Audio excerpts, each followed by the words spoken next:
welcome. This is NT Tuesday Live, and I'm Cyril Stober. Nigeria's home ownership rate is put at 25%, and this, many argue, is very low when compared with the housing situation in some developing and developed countries.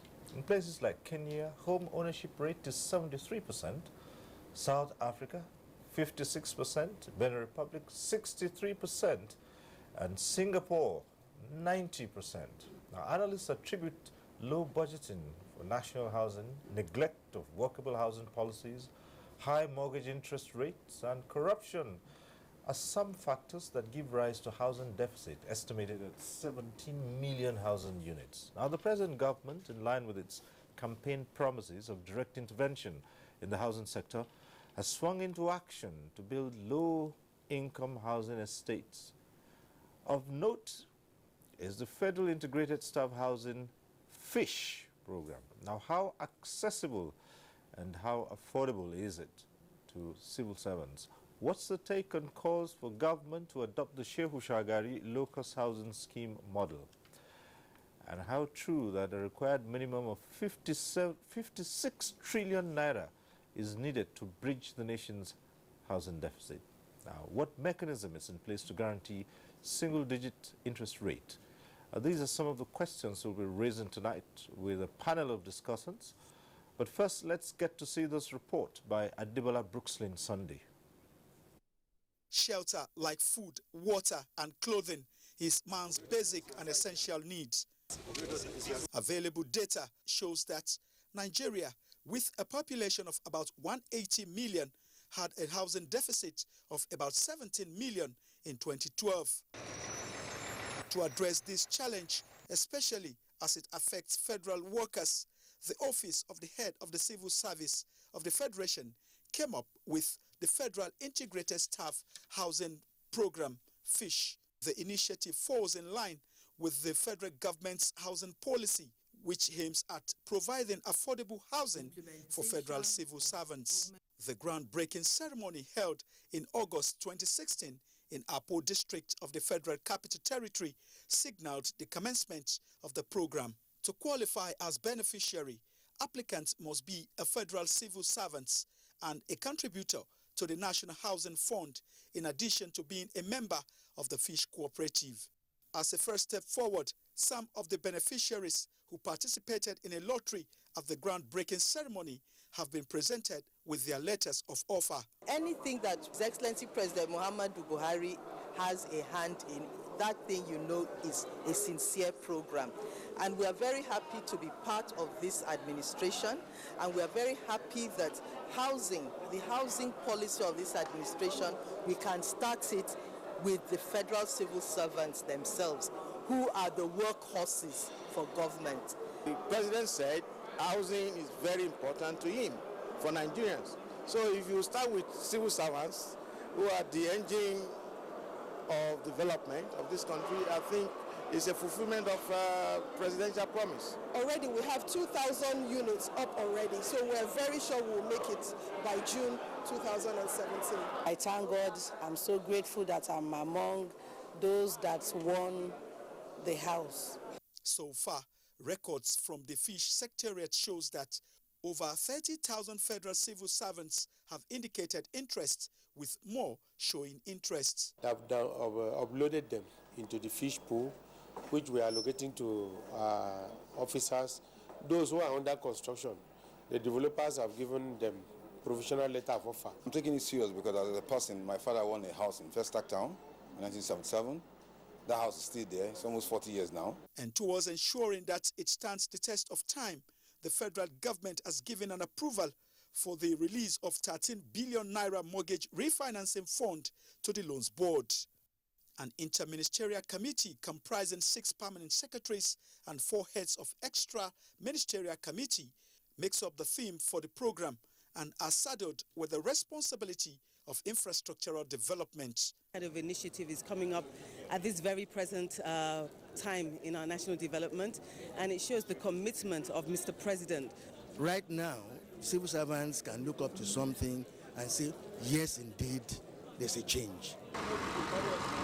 Already work in progress has necessitated a visit to some sites by the Fish Implementation Committee to ensure that developers build to specification, while ensuring that buildings that have been completed and ready for occupation meets international standards. We don't want to relax. We want to be on top of things to be sure that the civil servants will see that this government is very serious as regards housing. 2,000 inflows of fish members coming to sea. As a result, we've had to meet with the architect. This is the premier fish estate. I want to make the statement that even though you're a civil servant, you can have quality. Mrs. Oyoita says the inspection will continue until the beneficiaries take ownership to ensure that civil servants get the rewards for their money. Adebola, Brooklyn Sunday, NTA News. That report sets the tone for tonight's discussion. Let's start off by introducing our guest to you. I'd like to welcome to this program Dr. Hannatu Adamu Fika, Executive Secretary, Federal Government Staff Housing Loans Board. Thanks for being with us here. Thank you, sir. Right. Let me also welcome to this program Professor Muhammad Al-Amin, Managing Director, Federal Housing Authority, FHE. Thanks for being with us. Thank you for having me.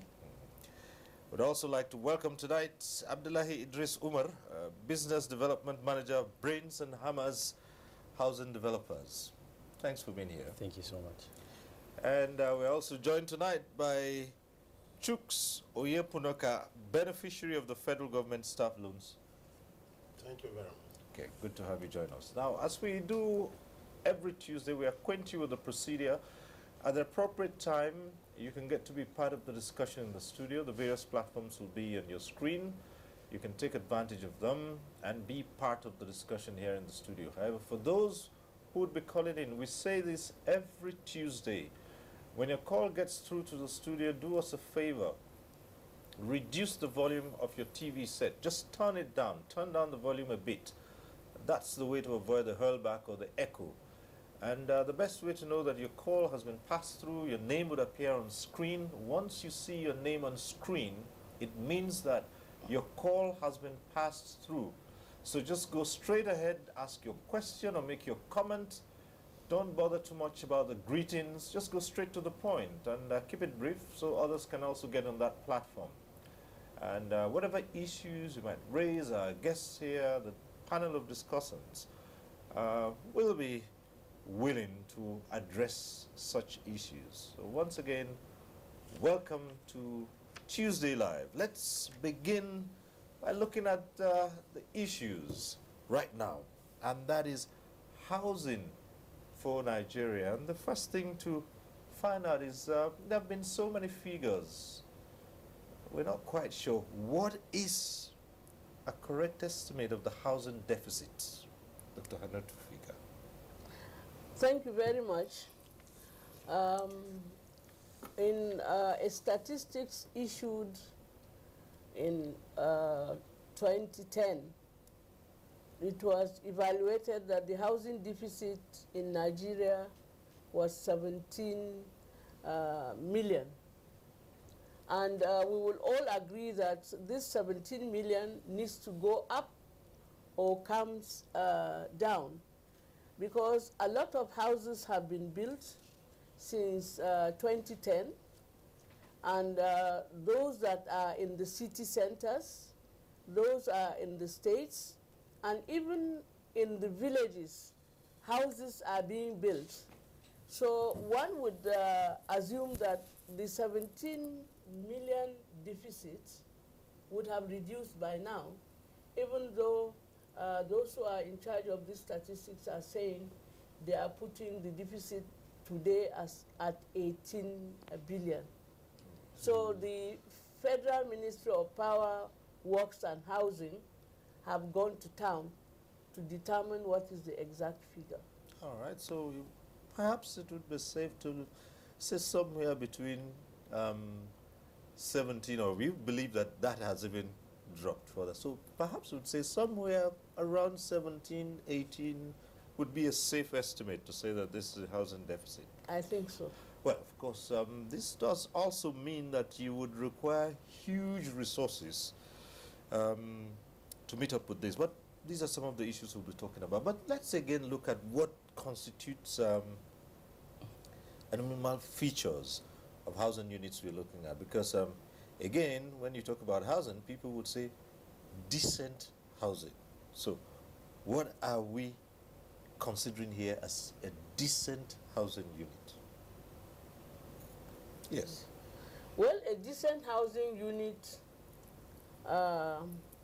is a structure that is acceptable as an international standard, because those who are into the construction of houses, they are guided by codes, where when you are building a house, those who are responsible for the monitoring of these structures insist that every house that you build, even if it is a one-bedroom house, you must have a room, a toilet, sitting room, and a guest toilet. And they have dimensions where these houses are supposed to reflect. Because, for example, in Abuja, their code insists that the size of the houses have to be built at a certain standard. Otherwise, those who are in FCT, who are responsible for inspection of these houses, will go and put these red marks. So, in a nutshell, those who are responsible for the construction of these houses, like our property developers here, have standards that they must, abide by. All right. And happily for us, they have been doing this, especially in the FCT where we are. All right, we have property developers represented on this program, so we'll come to them. But let's come to the Managing Director of FHA, the Federal Housing Authority, and still expand on this issue of decent housing. Well, decent housing is a function of so many things. First is the structure that houses the family, that is the rooms, the living area, a facility for cooking, as well as other areas for movement of children and what have you. It also comprises the basic infrastructure that accompanies such a structure, like roads, electricity, water supply, and what have you. It also has some facilities, utilities, and services that are supposed to be within the neighborhood. If you have these three components, the component of the individual house, the serviced area in terms of the infrastructure, as well as the other facilities like school, police station, hospital, and what have you surrounding that area, you call it a decent house. But not only that, it also comprises the value, the nature, and the taste components that makes such a building. So in a nutshell, what is called a decent house to a very high, rich somebody may not necessarily be the need for an ordinary person. Right. It is a word that has a lot of meaning depending on the individual and his purchasing power. Right. But at the level of planners, as well as housing managers, any house that has the necessary rooms, as well as those complementary infrastructure with the facilities around, we call it a decent house. All right.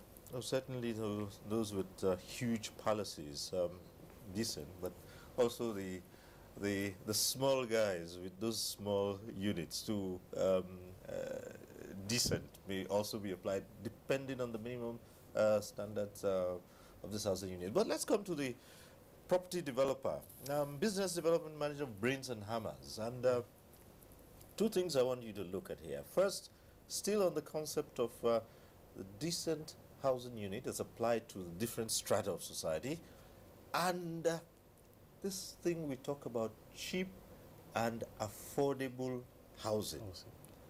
Cheap and affordable, would that necessarily be looking at bricks, houses made of bricks, earth, mud structures, cheap and affordable, in what context? Now, decent housing. For us at Braids and Hammers, decent housing implies more than just the housing unit. It expands across the environment as well. For all of the estates that we have across Abuja, Lagos, we take care of the infrastructure, roads, water, electricity, and then we make sure that the environment is not just comprising of those things, but it's accompanied by sufficient green areas, playground for kids, as well as having a peaceful and serene environment that would be accommodating to almost any family of any size. And we don't just restrict this to those whom are well-to-do. We believe this can be and will be extended to those who consider or think they might not be able to own a property. But on the basis of the interventions by the current administration, the likes of the Federal Loans Board, Federal Housing Authority, and other agencies, people are going to have this opportunity to be part of a family, a big family, and that's what we create at Braids and Hammers. So decent housing is the environment that it's easy to live in, to work in, and to play. Commercial areas, just as mentioned, hospitals, schools, security, those are the things that are very important and critical to any decent housing estate, and that's what we try to offer at Braids and Hammers. Affordable, so even, we'll come to the issue of affordable and cheap. But affordable and cheap it's I think it's a word that right? It's relative, and affordable for us it does not mean cheap. Affordable comes in different contexts. Right. It's basically building, utilizing materials that meet the standards expected by the regulatory agencies, while it provides the comfort needed for people to live in. Is it possible under that context to really have cheap housing? Now, cheap is feasible when we're open to the different type of building technologies that exist. And there are certain limitations that we have. Imports. What do we do as an economy in Nigeria? How much manufacturing do we have? A lot of the things that we do, the raw materials that we use for construction activities are tied to imports. So there's a limit to what we can do. And trust, there is a cultural aversion towards anything that is not brick and mortar. So if you bring something like a board, sandwich board, and you want to build a new technology, people would go knocking on that and saying, this is not block, I'm not used to it. Wind may come and take it away, so give me what I'm used to, give me the block. But there are several discussions across different fora on how people to accept the difference, so that we can make it much more affordable and cheap. Instead of everyone just depending on bricks and blocks. Yes. Well, we have one who should know about all that, affordable, cheap, who is a beneficiary of the loan scheme, and who can avail us of the experience. And let's come to you. Interestingly, I happen to be one of the beneficiaries.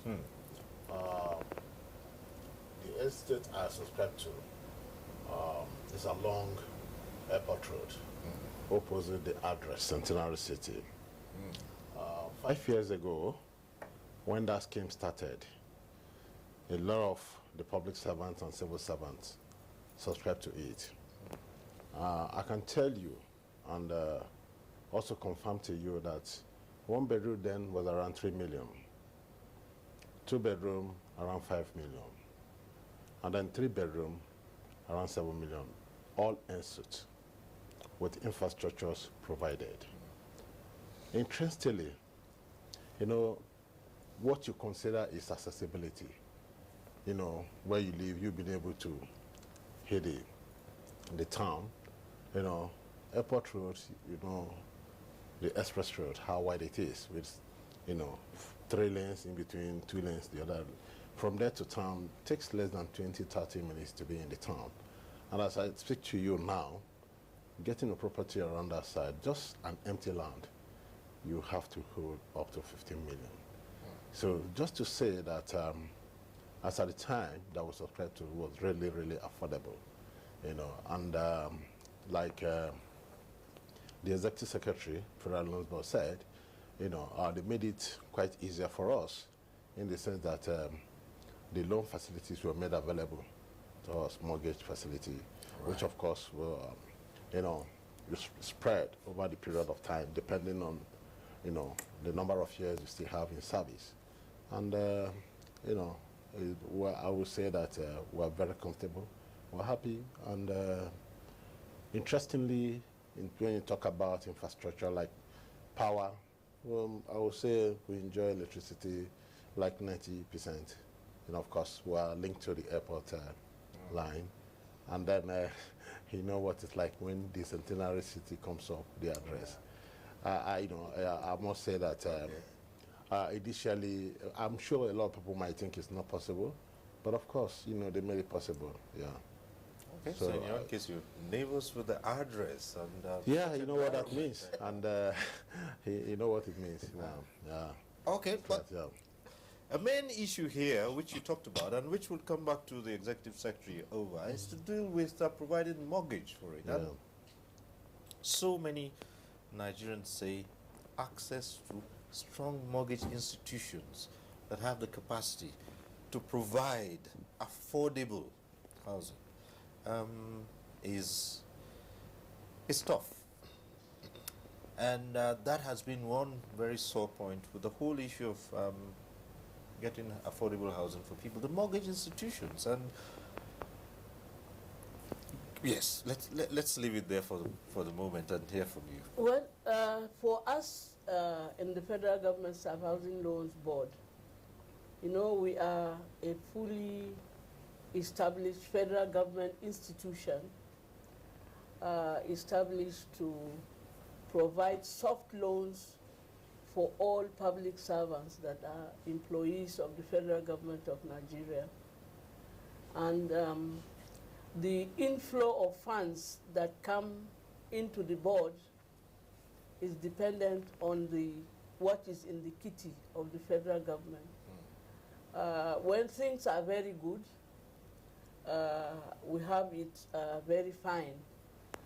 For example, in 2010, during President Yar'Adua's time, the head of the civil service of the Federation made a case and indicated that, the best way to motivate public servants is for each and every one of them to have houses.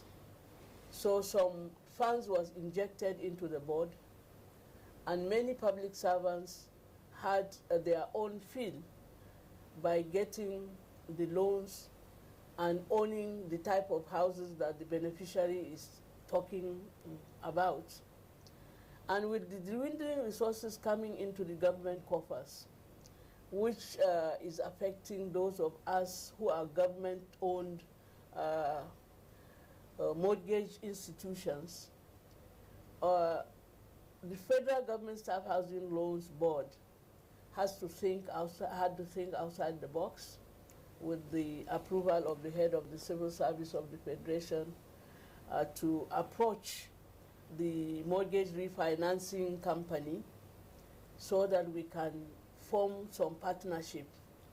And today, as I am talking, the federal government of Nigeria, through the Minister of Finance and the Accountant General of the Federation, is guaranteeing, an injection of about 13 billion naira into the board, because our active loans stand at about 20 billion naira. And the Nigerian Mortgage Refinancing Company has agreed to refinance 13 billion naira worth of those mortgages. And when that inflow comes into the board, you know, it is going to soften the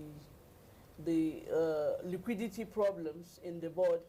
And then houses that are being built by FHA and by Brents and Hammers and a host of property development companies that are partnering with the Office of the Head of the Civil Service of the Federation would have all the houses that we have signed memorandum of understanding for procured, because this liquidity will be available, and then we are taking it as the first phase of our partnership with the mortgage refinancing, because when you give out these loans, you know, it has a replica effect because it's a revolving loan.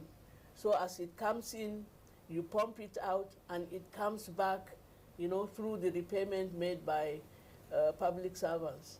So with the present government giving us a nod that we have to participate in, you know, fulfilling its campaign promises, the head of the Civil Service of the Federation, who is our minister in court, is leaving no stone unturned to ensure that, you know, we get quite some funds so that most of the public servants will own their own homes as motivation.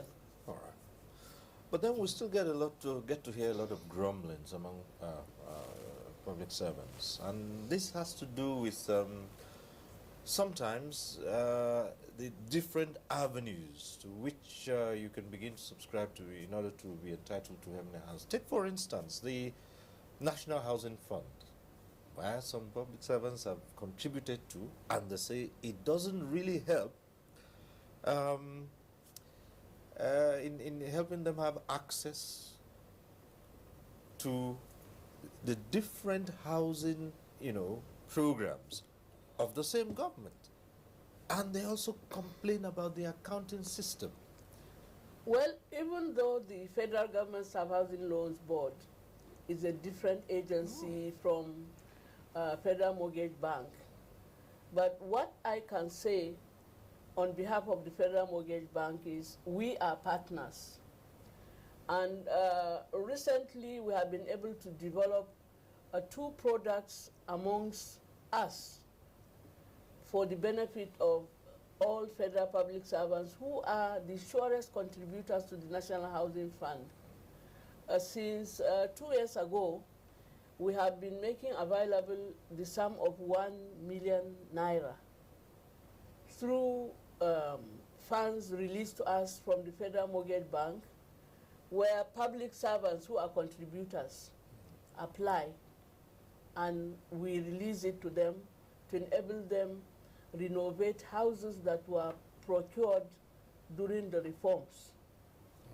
And again, recently, through discussions held between the head of the service of the Federation and the Minister of Power, Works and Housing, a second product is coming in where funds, loan facilities will soon be released to federal public servants who apply, that those who are contributors to the National Housing Fund, where if they apply for 5 million naira and below, the equity contribution, which had been a bane, will no longer be there.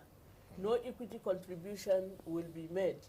So by the time that we work with the property developers like FHA, Brents and Hammers, APSI, and most of their houses are reduced through the contribution of the agencies that form the FISH program. Okay. We should be able to have houses that are 2-bedroom at the cost of 5 million. So this will knit out with the product coming in from the Federal Mortgage Bank, where a civil servant applies for 5 million and he doesn't have to pay the equity, because this equity has really been a challenge for federal public servants. All right, the phone lines are open, and we have a first caller from Lagos, Emmanuel, who's calling in from Lagos. Hello, Emmanuel, go ahead.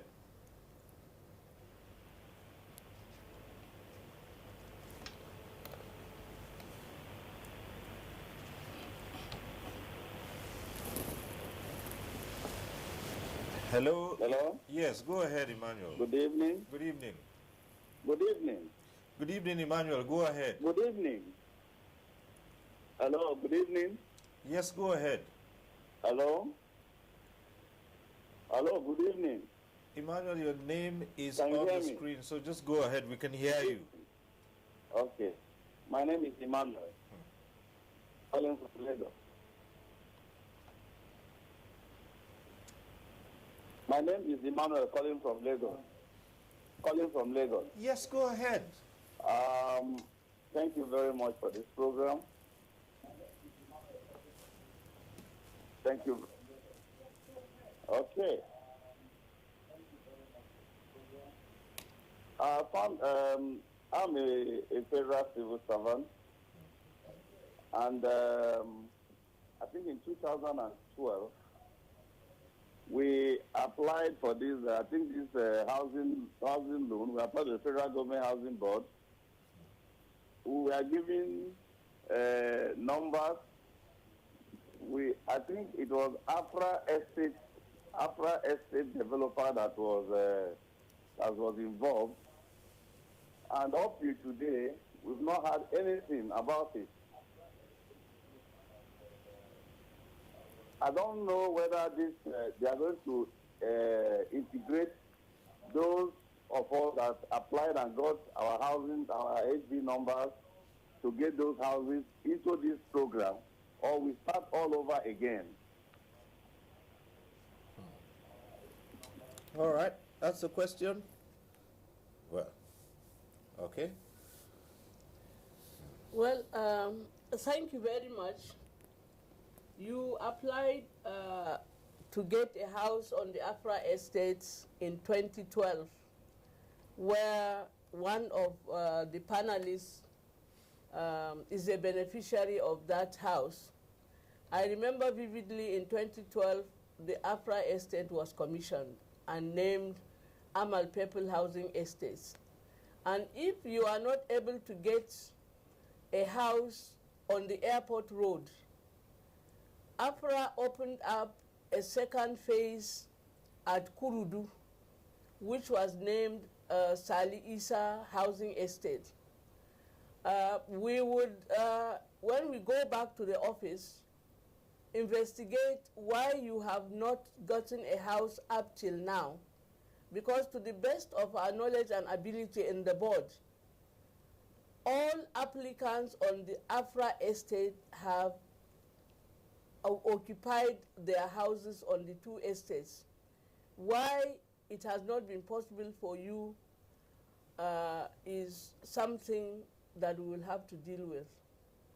And tomorrow is a day we'll look up at that so that you can get your own house. Okay, all right. We'll come to the other part of it, that for those, for instance, who do not, who don't secure houses, would they have to start all over again? But we'll come to that. Let's take this other call from Abuja here. Daniel is calling in from Abuja. And Daniel, once your name appears on screen, just go ahead. Right. Hello. Good evening, sir. Yes, good evening. My name is Daniel Bola. Okay. I'm happy that what the executive secretary is talking about, I'm one of the beneficiaries. I work in National Hospital. I follow the procedures, and I was able to get something to start to put my house in front. So definitely, I was very happy after working for up to 20-something years, and I couldn't have anything. But when they give me more money, I was able to put something. I'm presently living in Paris. So I think the federal government has been very good in this case. That is the only way they can help civil servants for us to. We don't want to be a corrupt staff. We have to work and do our this thing and use our right. Thank you, sir. All right. Thank you very much, Daniel. Well, at this point, let's. Yes, you were going to comment on that. Just to add to what the executive secretary has said, I happen to be one of those beneficiaries from Afra Estate. You know, the houses there, over 300 plus, you know, has been allocated to all public servants and civil servants. You know, we've taken possession of that. We've been living there. Indeed, we have our association. You know, we live like one family. You know, and I think it has helped also in terms of, you know, collaboration and building one family when you work as a government agency, because you have people from different agencies and ministries living in that estate. So, you know, I would like to confirm that, you know, people that applied, you know, maybe on the basis of first come, first serve, they were allocated, you know. Perhaps that's a one-off case. But we have another caller on the line. Calling in from Benue, Isaac. Isaac from Benue, go ahead.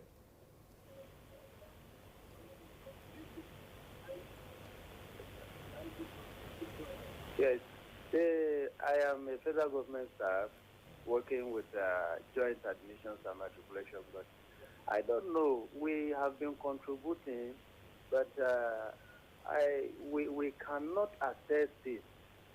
And we don't know what is the procedure. Nobody has ever benefited from JAM, for instance, where I work.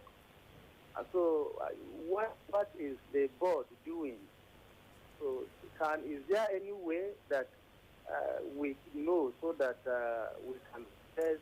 And if we can know, now what is going to happen with some of us who are at the state offices? We are not in Abuja, because from what I'm seeing, the man sitting there is in Abuja there. The other one is in National Hospital in Abuja. And the man in Lagos that called, he lost. Couldn't get the house. So what is happening? Thank you. All right. Well, thank you, Isaac. In response to what the last caller mentioned, the importance attached by federal government to staff welfare is really very good, particularly this time around. In Benue State, where the last caller was calling, the Federal Housing Authority has built and completed an estate of more than 375 houses, which is called the North Bank Estate. And currently, we are profiling contributors from the National Housing Fund that are working in Benue State or that have interest to have these houses in the at Benue State. As soon as we are done with it, the list will be submitted to the Housing Development Department in the Federal Housing Authority. Provisional offers will be given to the individuals, and with that, the mortgage facility will just be processed through the Federal Mortgage Bank, and they get their houses. And these things I'm talking about is a matter of weeks, not years as it used to be. All MDAs were invited under the head of service sometime last 2 months to come and participate in a housing fair where developers were invited to come and showcase their products, and staff were encouraged to look at those that are reasonable, those that have interest in terms of location, in terms of price and what have you, and they now key down their names and follow up to successful ownership of those houses. A lot of staff of the federal government have keyed into it, and there is no reason why staff of Joint Admission and Matriculation Board wouldn't be part of it. So I want to encourage the last caller to please look at the website of the Federal Integrated Staff Housing Program or that of the Federal Housing Authority to see the houses that are available in Makodi, in Benue State, or any other part of the country, because the Federal Housing Authority provides houses across the nation, and including Abuja, and see what product they are interested and start the process. Somebody made mention of the delay and, as you said, some grumblings from civil servants and public servants in terms of getting these houses.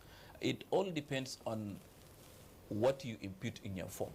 If you fill your form properly, you meet up with the demands, then certainly you get it as fast as possible.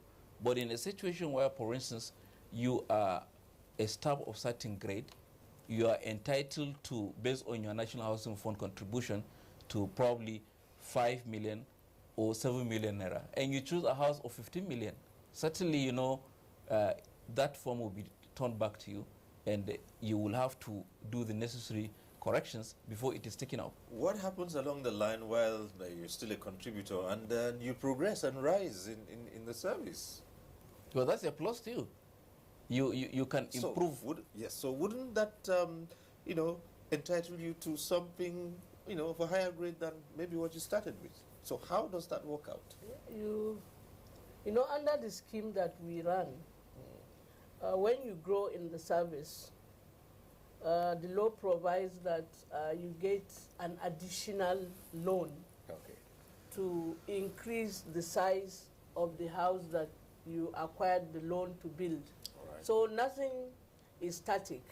But what the MD of FHA is saying is, at the point of applying for loan now, an officer is aware that they are only entitled to 5 million naira. Yeah, he goes for 15. Which gives them a one-bedroom house. And they fill their forms and go for a 3-bedroom house, which is about 12 million naira. You know, there is a difference of 7 million naira. How does that officer, you know, bring in the 7 million naira? Because that is what the fish system is looking at and raising eyebrows. Okay, so we'll return to that. They say that there's a maxim that I should dream big. So, but let's go over to Maiduguri. We have Samuel who's calling in from Maiduguri. Hello, Samuel.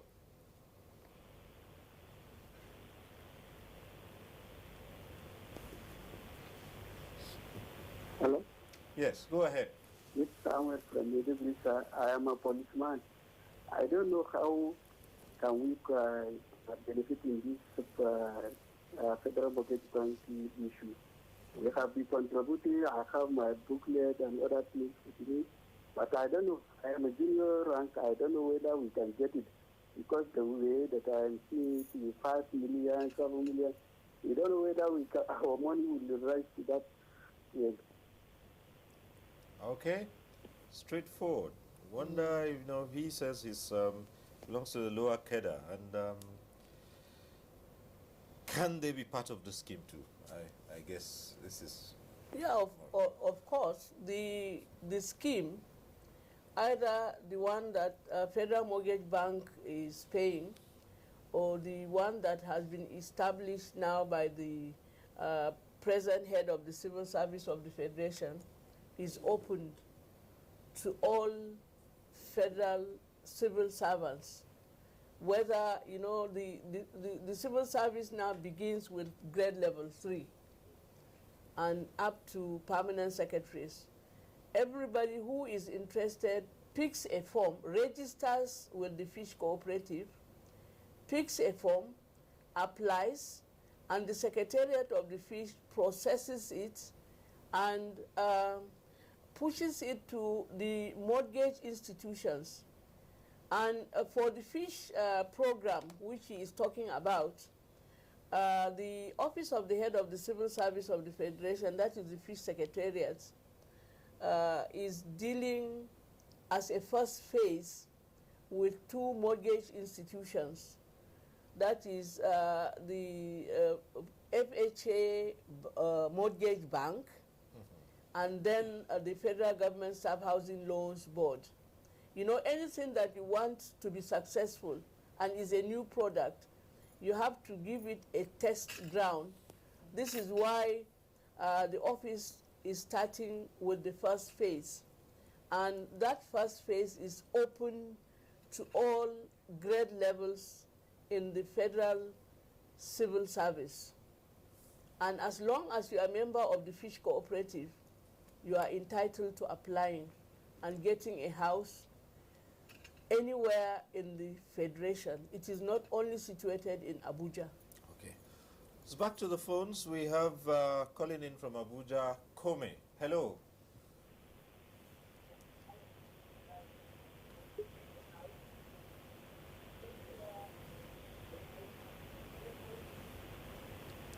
Do we have Kome on the line?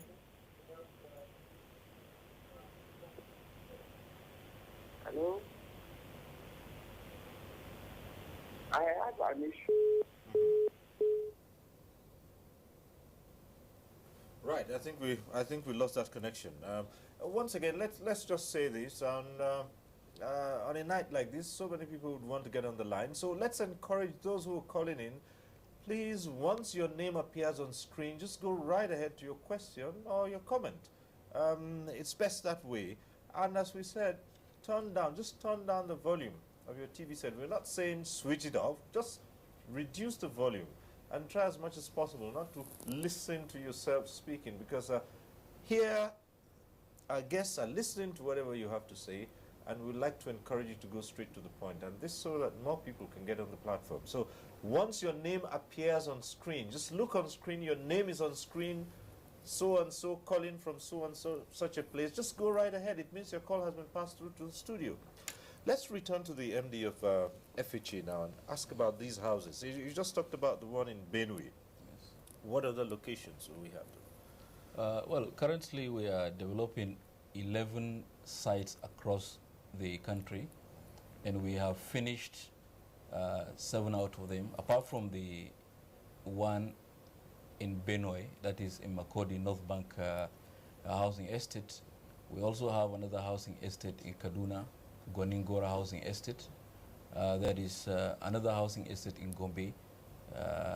Similarly, there is one in Calabar, that is the Odupani, and another one in Bayelsa State in Yenagoa. These are completed estates that we have now given them out to fish cooperative contributors, and we are taking their orders and profiling them.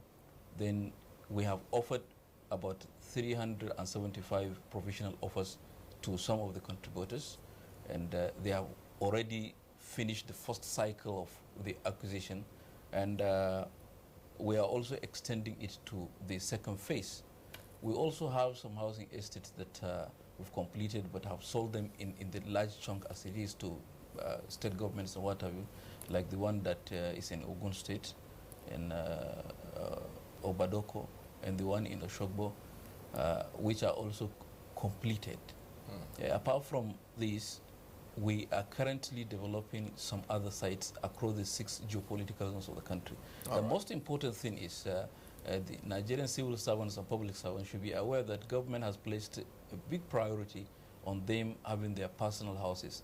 For instance, in Abuja, the Federal Housing Authority over the years has developed 7 estates, big, mighty estates. We have the one in Karu, developed in 1982, the one in Maitama and Asokoro, developed in the 90s, the one in Kubwa, developed in 2000 and what have you.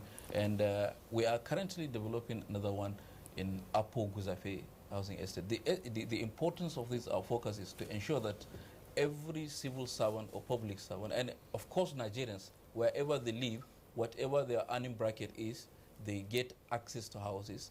And we complement it by the mortgage facilities that are available in the country. All right. Okay. So back to the phones we have from Lagos. Calling in from Lagos, Eugene. Eugene from Lagos. Hello. Hello? Yes, go ahead. Yeah. We know that the federal government or state government alone cannot, provide this houses we are talking about.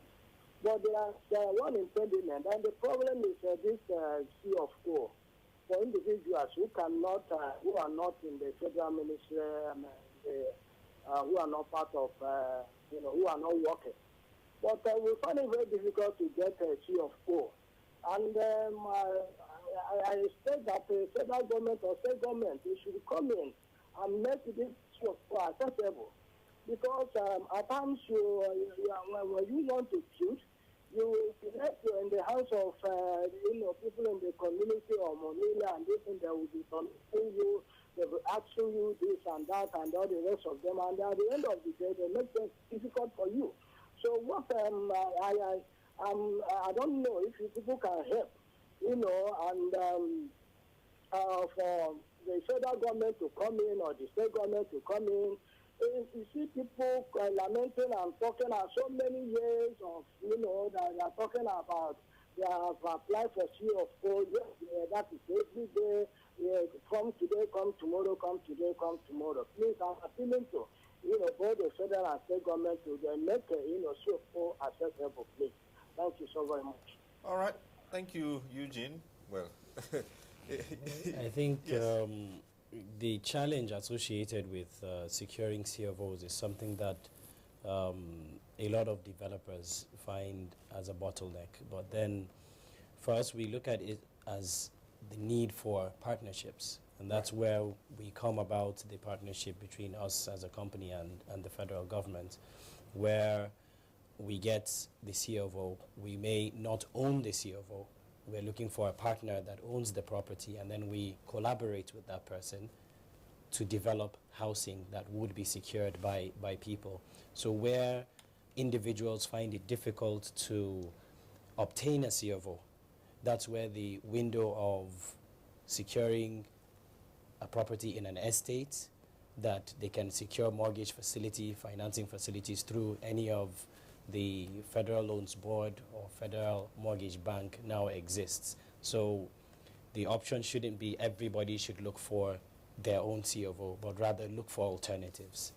All right, you talk about partnership. Yes. And even in there are issues raised about such partnerships, private partnership in building houses. And some of the issues raised are that the incidental and the real costs of the structures. They say, after all, government provides the land and some of the services, yet these houses are on the high side. How do you respond to that? As the last speaker mentioned, I think the speaker before the last, the government cannot single-handedly tackle the deficit in the housing sector. The partnership that exists between the private and the public sector is basically the foundation to resolve the housing deficit. Now, the actual building costs, the government sometime in 2010, they wanted to do accelerated development. And they issued out land to willing developers at affordable rates for them to develop houses. But fortunately or unfortunately, in some cases, those lands and those properties were kept for speculation. The properties were not developed, and unfortunately, as time goes on, the value of the property increases. And if you go in for any partnership, the guy that received this property at the time now says his property that he received at a discount is worth that much more. And as a developer, you don't have that much of an option, because you've run the numbers and you see that there's a market, and the demand for that market cuts across different strata, from the low income to middle income to high income earners. So in that case, it's difficult to it's difficult to address.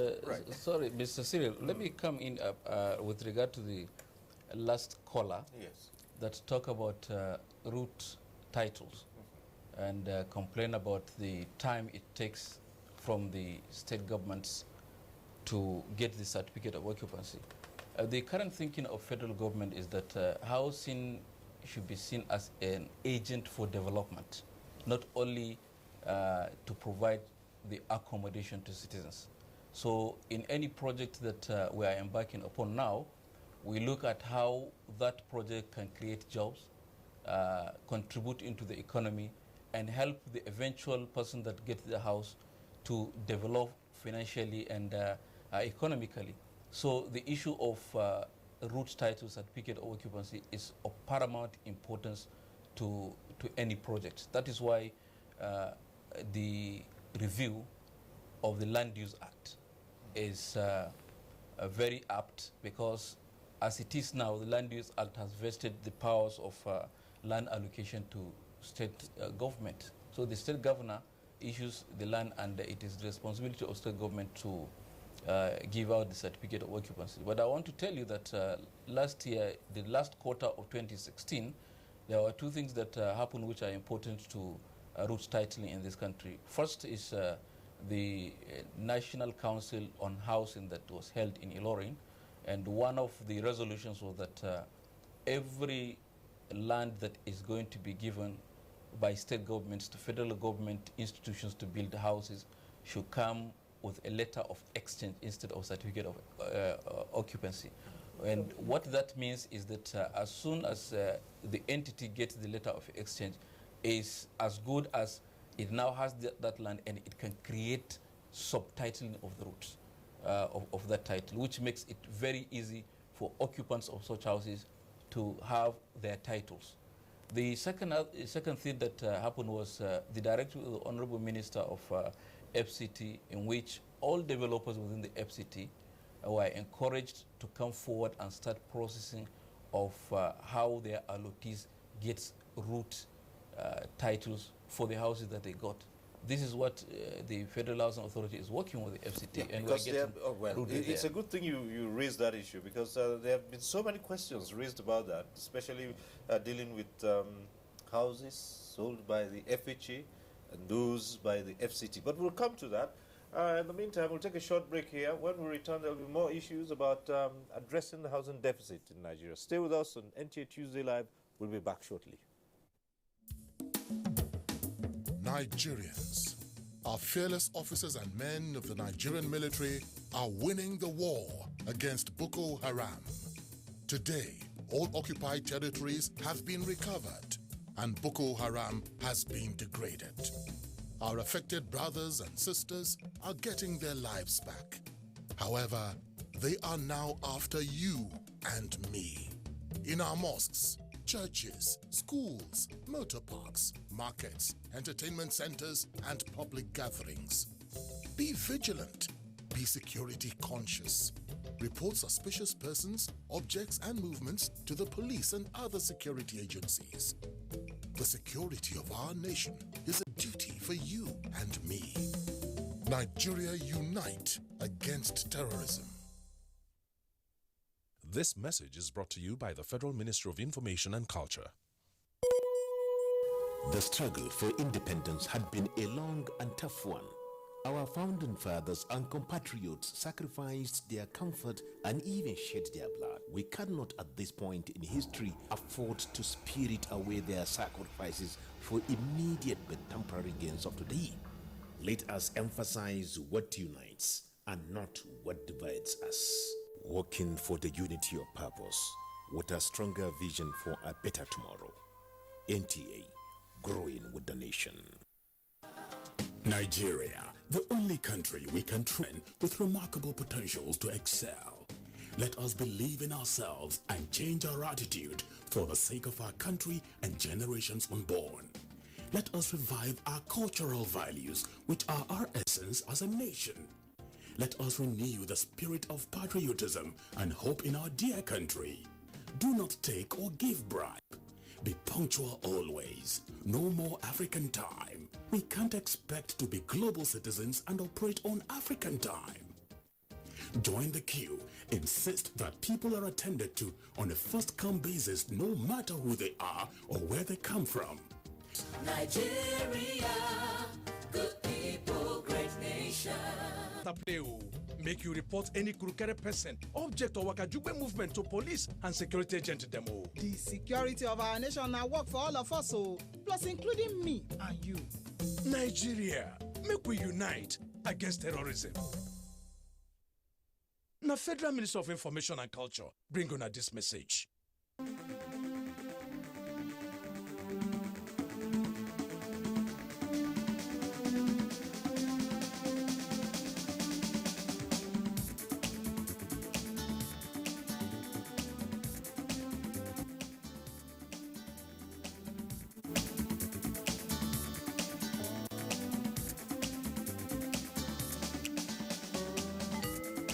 NTA Tuesday Live, a network issue-oriented innovation talk show. Right, thanks for staying with us. The issue, affordable and decent housing for Nigerians. And just before, while we were on the break, you were looking at another angle in the question of those who claim to have applied initially but never got those houses. And what I would like to say here is I know of some of my colleagues, they were very pessimistic in terms of the scheme. They were, to them, they feel that it's more like an elephant project, one of those promises that will not be fulfilled. But when they discovered that some of us that went ahead with our application, succeeded in benefiting from that scheme, it was then dawned on them that obviously the federal government, they are serious about it, and that they are committed to providing housing to all.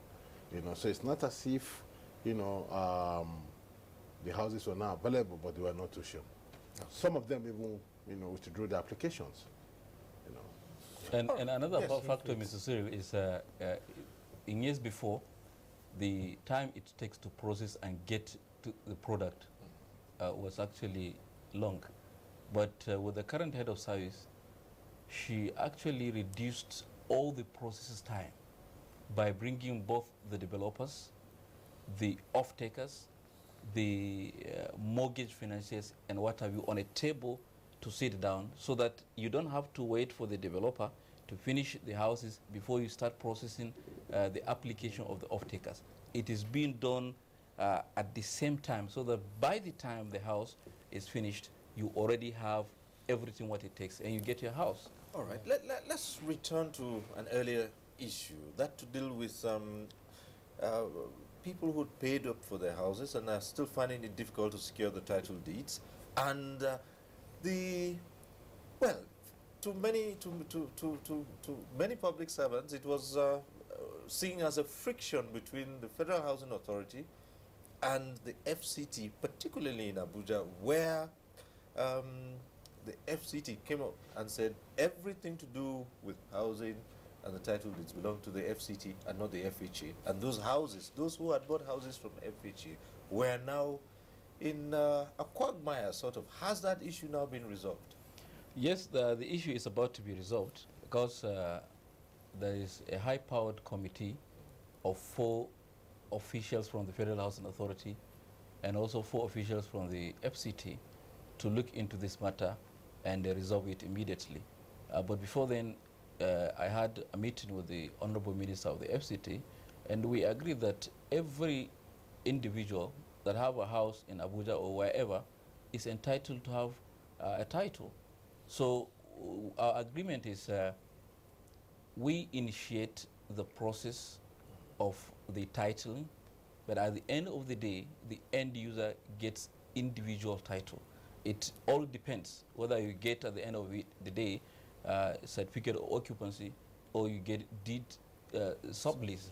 Whichever is given to individuals is something that is bankable, something that is of essence, because you can use it for so many other transactions, which is the essence of the title, apart from the ownership.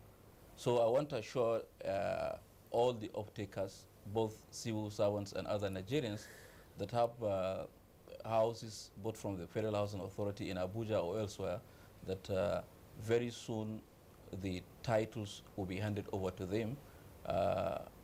And also we have put in place another process through which you don't have to wait for more than 1 year before the title of the house that you buy gets into your hand. We have shortened the processes by initiating it as the beginning of the transaction, and it is actually paying.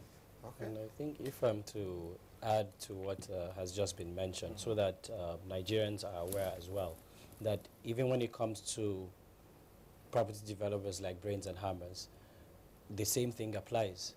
We give deed of sublease to individual property owners. Right now we have over 1,200 housing units, apart from the affordable housing partnership that we have with the FISH program. And what we do is to ensure that each homeowner has a title that they can use as security for their investment. Okay, we'll return to the private developer, but let's get this call from Katsina. Aliu calling in from Katsina. Hello.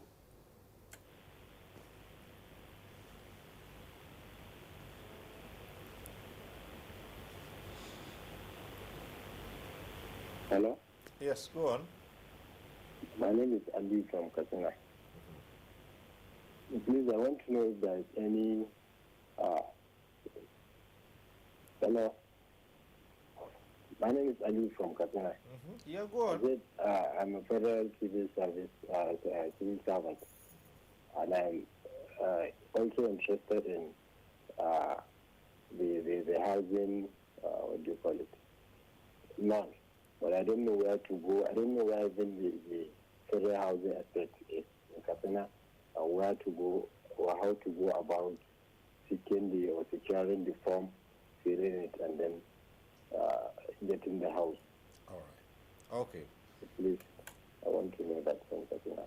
Okay, fine, Aliu. That's going to the basics, and perhaps there are so many people out there who are in that same position with Aliu. If he is talking about how to access a housing program through the fish program, you know, and he comes from a federal ministry, you know, in all the ministries under the federal government, there is a desk for officers who coordinate applications for ministries and pass these applications to the fish secretariat. So what he's supposed to do from Katsina is to get in touch with his director of human resource, who works with the secretariat in the office of the head of the civil service of the federation to collect the forms, and these forms are filled and turned in to the office of the head of the civil service of the federation. So it is simple. Wherever you are, you have access to these forms from your mother ministry. Okay. Yeah, in addition to that, there is a state controller of housing in Katsina, as there is in all other states. The caller could link up with the state controller who can guide him appropriately, both in the locations where we have the houses or we are building the houses, because in Katsina we have the housing estate along Batsari Road, that is the Shagari locust, which we are now remodeling and issuing to civil servants. Apart from that, we also have two sites, one opposite the Umaru Musa Yar'Adua University and the other one along Jibia Road, which we intend to do site and services apart from 50% being developed as houses for the civil servants and other Nigerians. We also have a zonal office, Northwest Zonal Office in Kano Sharada Estate, where these forms as well as other explanations could be gotten for whoever is interested in it. Okay, now that you mentioned the Shagari Lucas housing, which you talked about, there have also been suggestions that the Shagari Lucas housing should be adopted. What? Do you have anything against that? Well, there are some factors that needs to be considered if the Shagari low-cost housing model is to be adopted. And presently, the Honorable Minister of Power Works and Housing, His Excellency Babatunde Rajapaksa, has went into it and tried to introduce those innovations. Number one, during the Shagari housing estate, most of the state governments, particularly the governors, did not see it as something that is worth giving the priority attention it deserves. So most of the sites that were given to federal government as at that time were very much outside the proximity of the settlement of the cities. So most of the estates were far away from the towns. Now, in the current National Housing Program, the Honorable Minister has tried as much as possible to engage the state governors to give sites that are close not only to the cities and settlements, but also very close to existing infrastructures. That is one.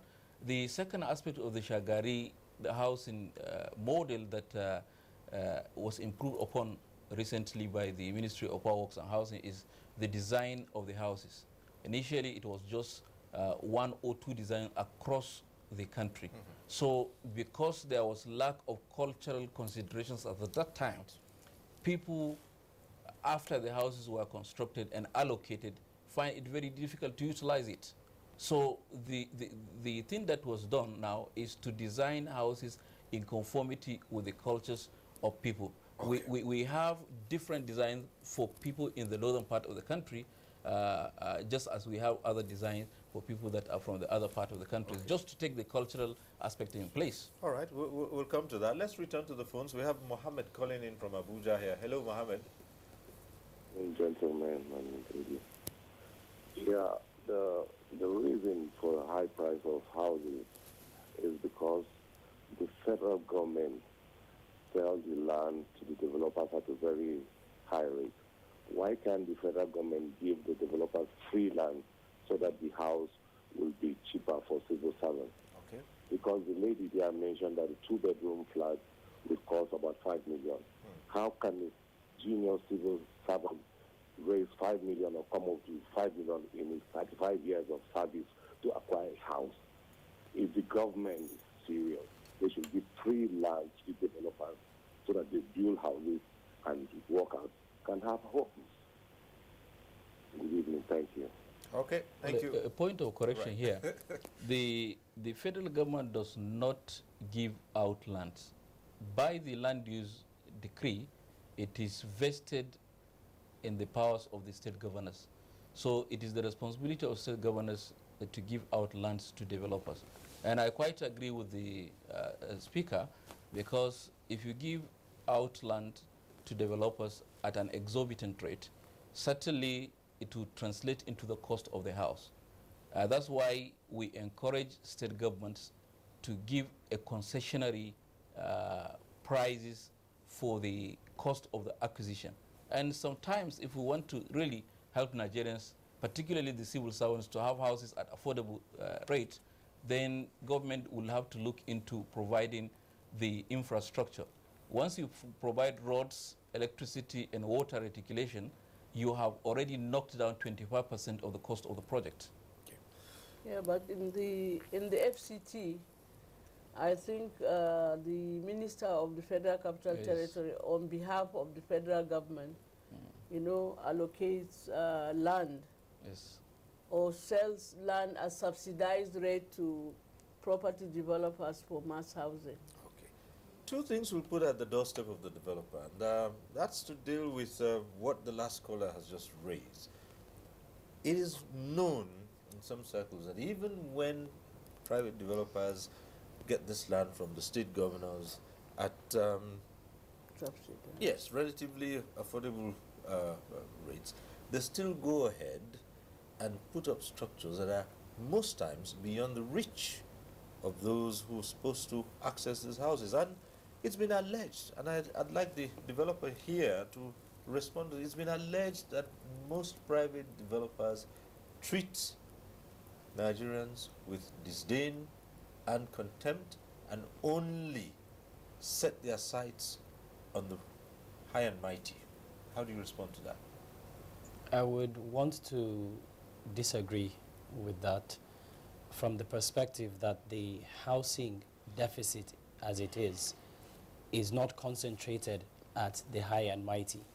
Where the housing is required, where the deficit exists is at the low, medium income earners. And it all depends on the respective strategy that each company adopts. So every real estate company has its different approach to developing houses. Their target market would be different. In our company, for instance, we operate as strategic business units. We operate luxury houses, we do affordable houses, and then we do commercial real estate. Now, under our affordable houses, the approach is different from what we do in our luxury homes. Why? Because of the target market. Now, what we look to do in the affordable homes is to seek out partnerships. And we've been discussing with Federal Loans Board. We've partnered with Office of the Head of Service. We're in discussions, close discussions with the Federal Mortgage Bank as well, for no other reason but than to make sure that the housing that we're delivering is targeted at the beneficiaries, because without them, then we shouldn't be in business. Without them, we shouldn't be in business. All right. Back to the phones from Kogi. We have John calling in. Hello, John.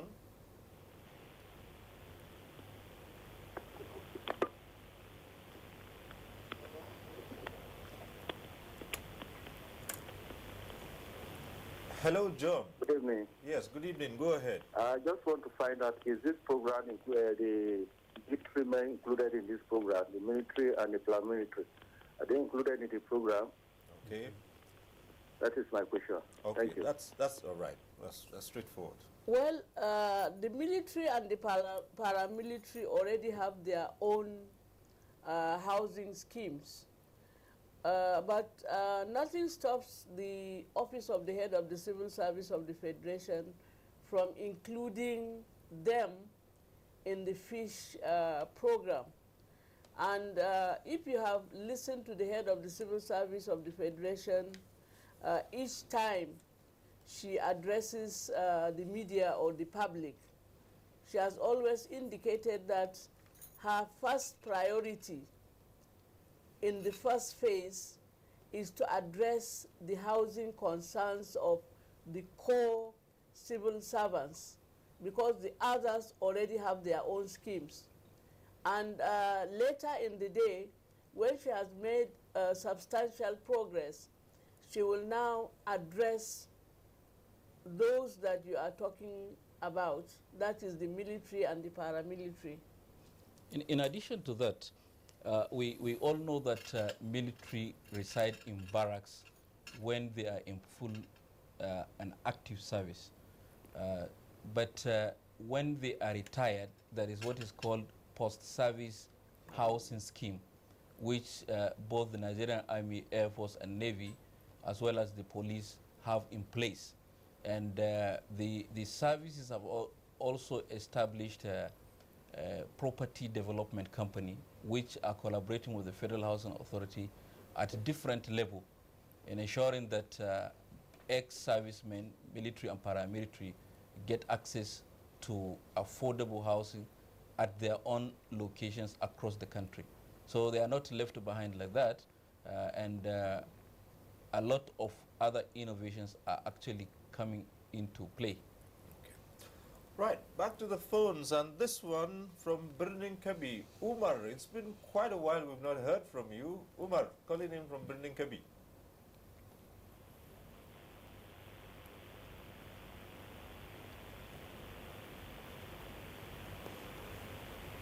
Yes, thank you, Mr. Zero.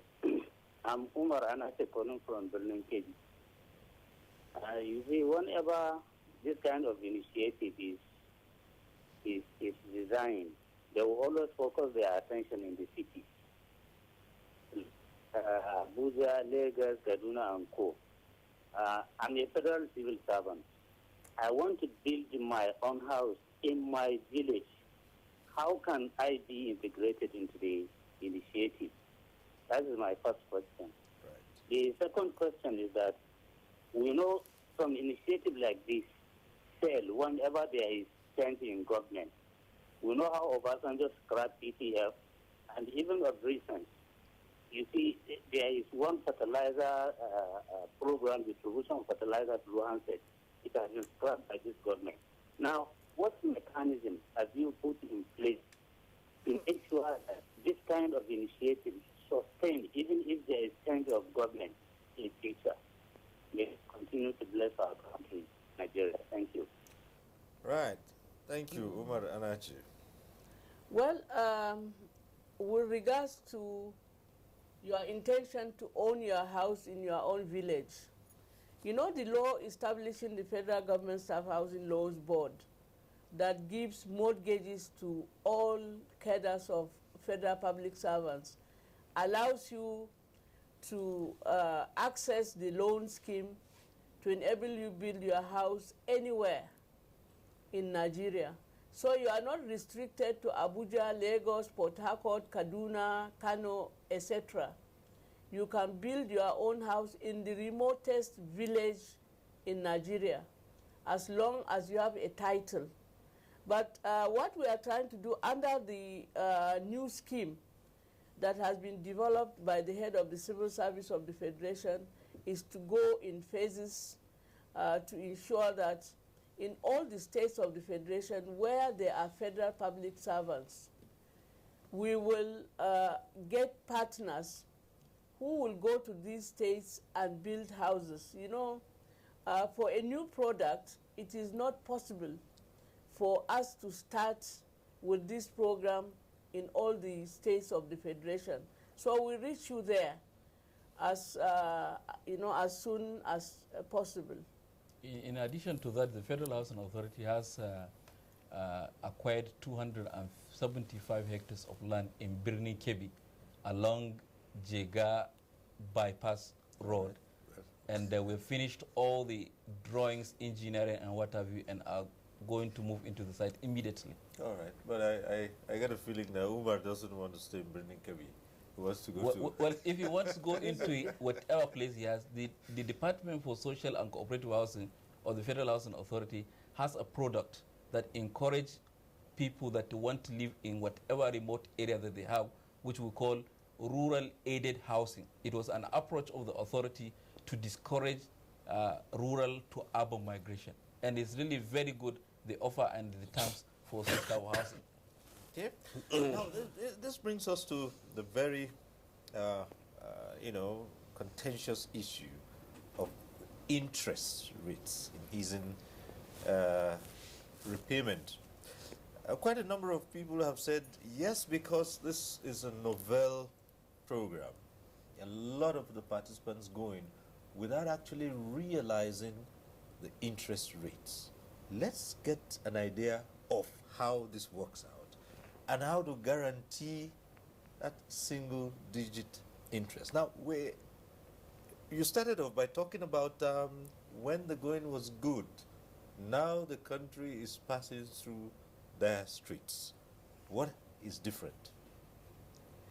Well, mortgage systems that are provided through the Federal Government Housing Loans Board, up to this time that I'm talking, charges only 3% interest rate, because it is a service provided by the Federal Government of Nigeria, and the 3% interest rate is what is owned now. And under the Federal Mortgage Bank of Nigeria, 3% interest rate is being charged. But what we are trying to do through our partnership with the Mortgage Refinancing Company of Nigeria is to broker some understanding where all facilities gotten through them, we should objectively look at it in a way that the single-digit interest rate will still be maintained. It may not be 3% or 6%, but it may be lower than 10%, meaning that even if it is 9.5%, it is still single digits. All right. Yes, we'll take up that issue, more on that, but let's return to the phones. Kome called in earlier on. Hello, you're back now. Just go ahead.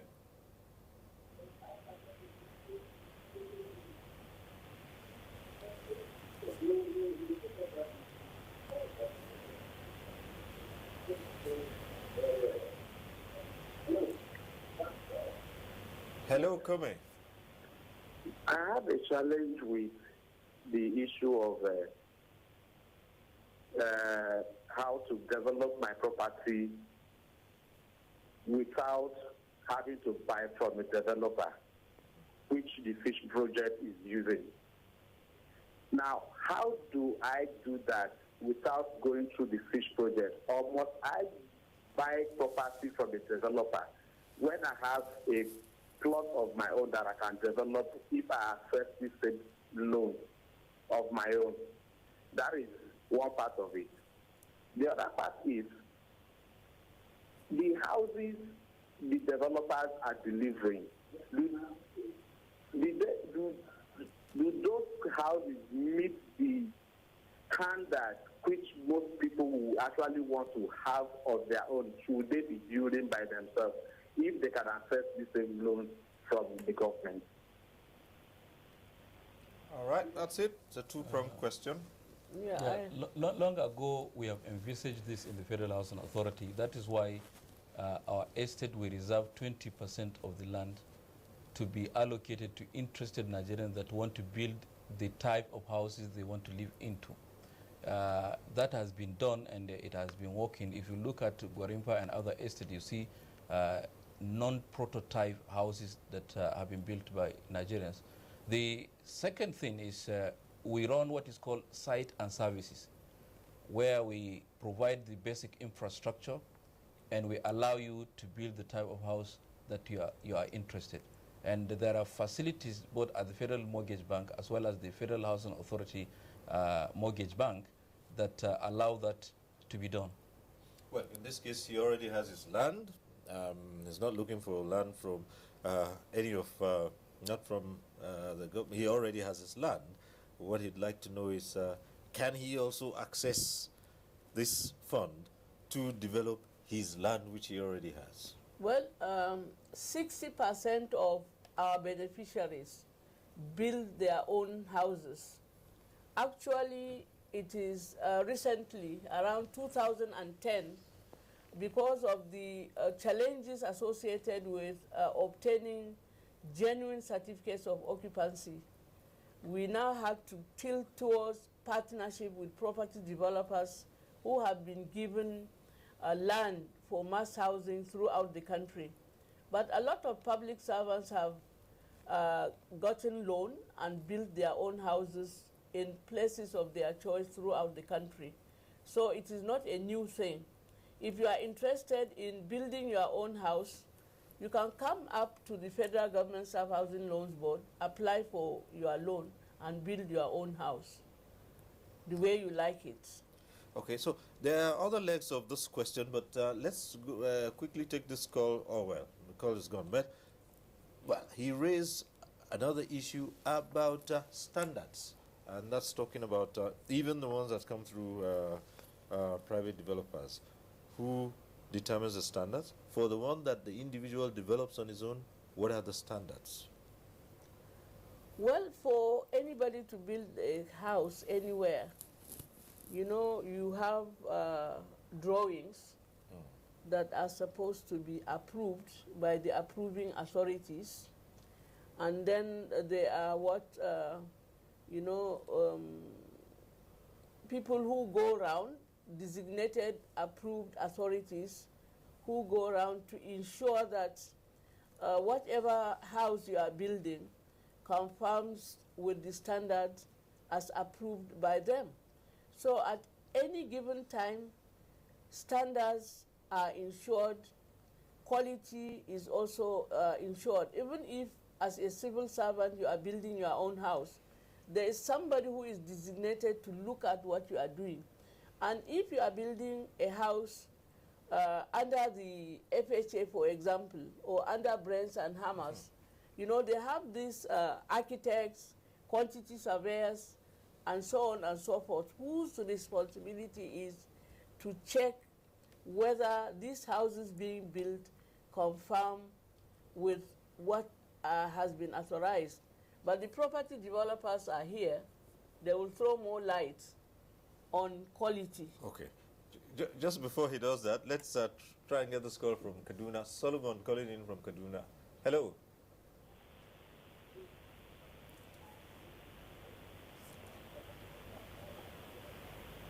Hello, Solomon.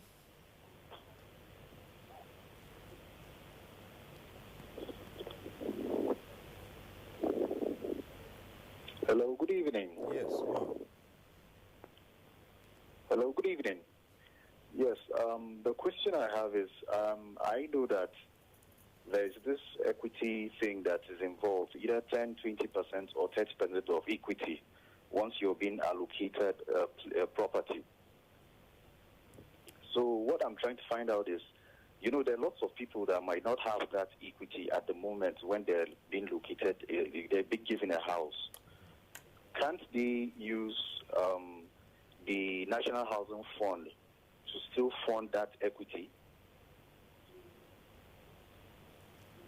Okay. I think if the caller had listened well when we started, I had mentioned that under the fish program, the head of the civil service of the Federation had brokered something for public servants with the Minister of Power, Works and Housing, where those who are interested in getting mortgage facilities, that is housing loan, through their contribution under the National Housing Fund, can draw down on 5 million naira without 1 kobo equity. And if we have been following the workings of the National Pension Commission also, they have revised their laws to ensure that contributors can now draw down certain percentages of their pension benefits towards payment of equity.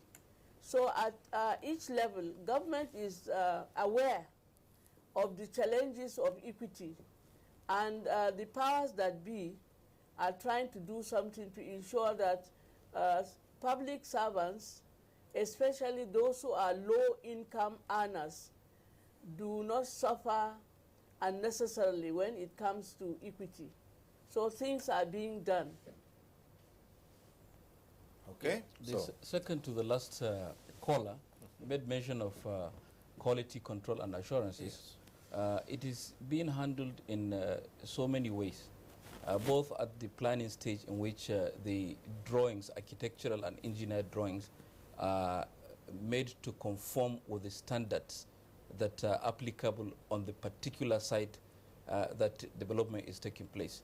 At the same time, we try as much as possible to ensure that developers or contractors that are going to provide the construction services are well qualified, and they have the requisite staff and equipment to do so. And thirdly, we have a complete department that supervise and control development, that go and meet you at the point of starting the construction, as well as frequently up to the time the construction is finalized. So quality control is something that we are very much interested in, and we give priority to it. All right, brains and hammers. I would say the same thing. Quality is what has made us enter into a partnership with the federal government. As a company, beyond the regulatory bodies that are responsible for ensuring that we meet up with the standard building codes, internal to our organization, we have a project management office, which is essentially set up to ensure quality standards. So they're separate. They're like our own internal regulators to our own implementers inside our organization. I'm interested in this partnership you have with the Yes. partnership. And you started off initially talking about some of the inputs for developing houses. Yes. A large percentage of it being imported. Yes. Now the country is battling to get out of a recession. Yes.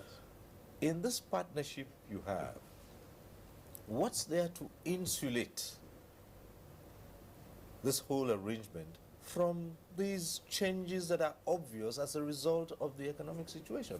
When you're talking about inputs that have to be brought in from outside this country, so as to keep within this, within the affordable benchmark. Yes. There are several limitations that insulate developers from the hike in prices. Very recently, the MD of the Federal Mortgage Bank set up a stakeholder forum between all stakeholders within the real estate development sector. So we have the REDAN, the PMIs, even those who sell building materials. So we're all on a round table discussing how we can tackle the issues of Forex and all. Now, I'll give a typical example. The paint we use for screeding the walls over the last month increased twice. Right.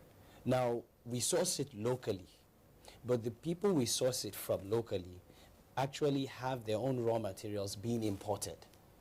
So the cost is affected by their own importation as well. The metals we use, reinforcement we use, the same case. It's not increasing in price. If it's not increasing in price, the transportation cost is increasing because diesel has changed from what it was to what it is right now. So how does that reflect? I will tell you that it's difficult. It's very challenging. Well, we need a lot of support and assistance, and we need the understanding of Nigerians as well, because we're in it together. So it's quite possible that what started off as a project, as an affordable housing unit, might well, within the period of delivery, become not so affordable. Well, the strength of numbers assists significantly. Like for the estate we're developing right now is a 3,000 unit housing estate. So whatever it is we're buying in bulk, in significant quantity, that any supplier that we're using, we get economy of scale. Now when it comes down to a lower number of houses, that's when it becomes that much more difficult. So for the individual who has his own C of O and wants to handle his own building, he may not be able to deliver at cost or prices that we would be able to offer. But would that also affect certain facilities? Because if you're talking about green areas, for instance, Yes. if you had X number of, you have X acres of green areas. Yes. Taking into consideration these differentials, you might end up with Y instead. Well, we're guided by development control, so they approve the drawings. Okay. Well, yes, and there is a deliberate effort by government to ensure that prices of building materials are under control by ensuring that locally made materials are being produced in the country. One of the most important key stage is to standardize these materials that are needed.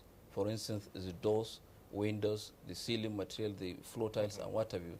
So in 2016, the Office of the Honorable Minister of Power Works and Housing has done quite well by trying to ensure that building materials that are needed in housing constructions are standardized. So we have standards of almost everything now in place. The second thing is to use the raw materials that we have to produce those building materials. For instance, the stone-coated roofing sheets that we import from China and other countries, all the raw materials are available in this country.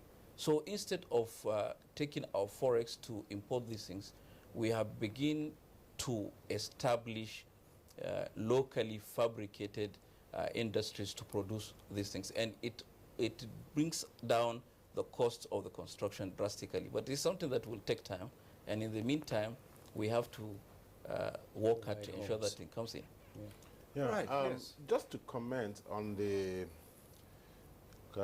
caller before the last caller, with respect to you having your land and then building it in your own way, but still adhering to standards. I know in Amapepe Estate, where I benefited, I'm a beneficiary. The phase one apparently is, the developer did it. Phase two, the developer did it. Phase three, obviously, was allocated to people that wanted just the land. Yes. But however, you have to, comply with the standards, the prototypes. And then their site engineer, at some point, kind of supervise what you are doing. Okay. But, what you do as an individual is also you are making sure that whatever you are using to build your own house is up to standard, the quality is there. So in our states, we have that provision was made. So it depends on what you as an individual wants. If you want the one that has been built by the developer, some subscribe to it and they got it. And then some that needed just the plot of land, also got it, and then got, you have to, the prototype housing, this in drawings and everything, they made it available to them, and they use it, yeah. All right, you started off saying you were very happy with the arrangement, but let's talk about the repayment. You're comfortable with that? Yeah, like I said, that's the best you can ever get. If you go to, when you apply for a loan into any of these commercial banks, you know the rate, the interest rate, 2 digits, 20 something, 30, they're eating charges. Where can you get a loan of where the interest rate is 3%? And of course it's highly subsidized, coming from the fact that the Federal Housing Loans Board, they're partnering with these developers, and of course, being that they know the bracket, what the public servants and civil servants are earning. So, and of course, all those things were considered before, engaging the developers to handle such projects. Yeah. So it's very, I think that is the best you can get, really. Spreading the repayment period. Yeah. Actually, repayment of all loans under the Federal Government Staff Housing Loans Board comes as a first charge on the worker's salary. We also partner with the Office of the Accountant General of the Federation in such a way that as soon as salaries are paid, the first charge is to deduct the repayments.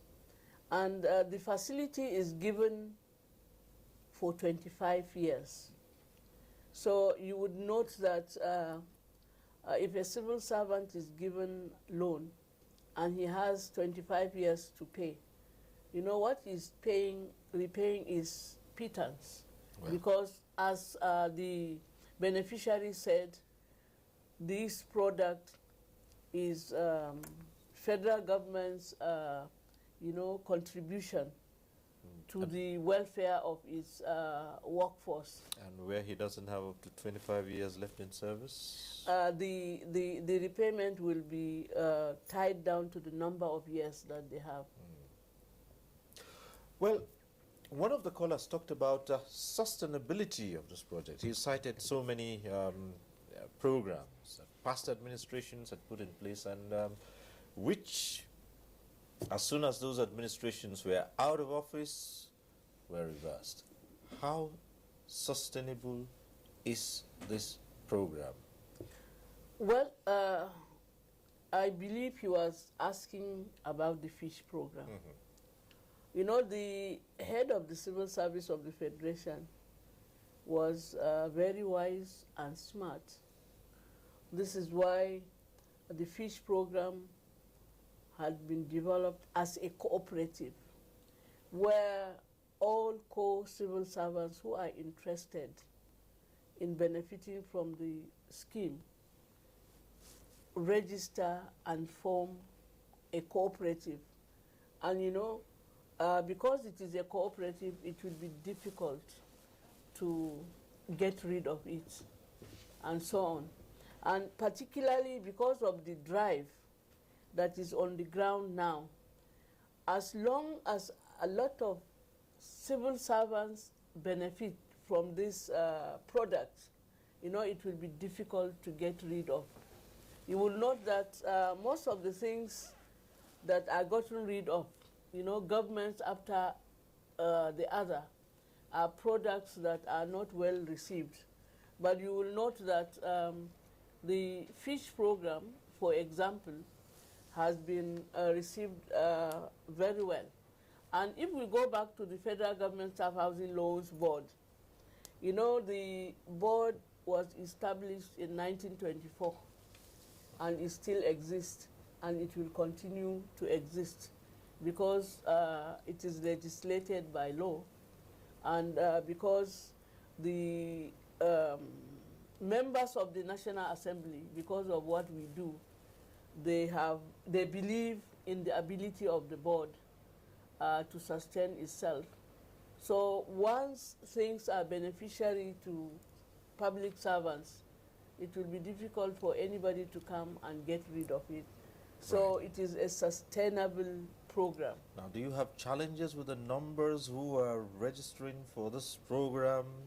And the question of the funding too, because here you do hear that,